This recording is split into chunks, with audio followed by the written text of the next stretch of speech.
শুভ বিকেল বন্ধুরা, দেখো পিঠে কি নিয়েছি। কাঁধে নিয়েছি ট্যাঙ্কি, কথাই আসে না যে রান্ধে সে চুলো বান্ধে। তো রান্নাও পারি আর চুলো বান্ধা পারি বন্ধুরা। দেখো কি করতেছি আমি, মানে এই দৃশ্য দেখার পরে আরো কিছু পাওয়ার আছে তুঙ্গ, কিছুই পাওয়ার নাই। মানে এত পোকা ধরছে শসা খেতে কি আর কমু। মানে 2-3 জনের তেলাইলাম যে আমার একটু শসা গাছটা টানালে বীজ দিয়ে দাও।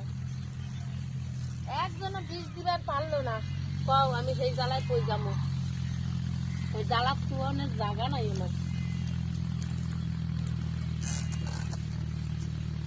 তো কি করুম, বাধ্যতামূলক আমার চারা গাছগুলো বাঁচার লাগবো।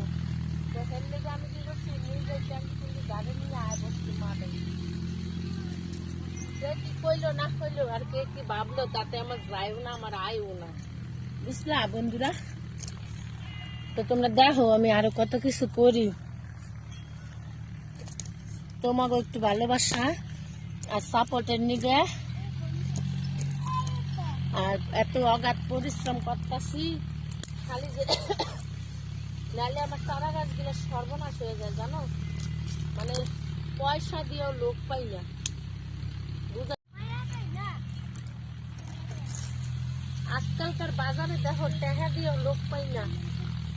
শশার চারাগুলো আমার কত বড় হয়েছে, পোকার জ্বালায় মইরা যাইতেছে।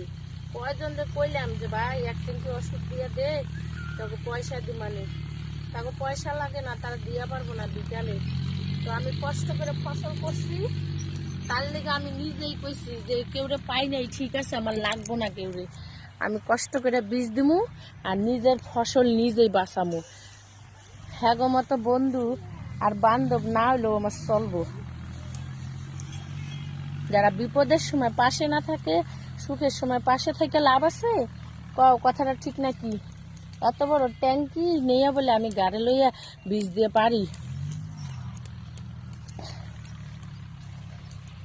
আয়া পড়ছি বীজ দিবার, মানুষের হাতে কি কয় কই, আমার তাতে দুঃখ নেই ভাই। আগে নিজের ফসল বাঁচান দিয়ে কথা, তারপরে তো সবকিছু, তাই না? যে রান্ধে সে চুলো বান্ধে, কথাটা সত্যি। দেখো রান্দাও পারি, চুলো বান্ধা পারি। তোমরা দেখতে থাকো আমি ক্যাম্পে ক্যাম্পে বীজ দিতেছি। আর ভিডিওটা ভালো লাগলে অবশ্যই লাইক দিয়ে শেয়ার দিয়ে পাশে থাকবা। টাটা।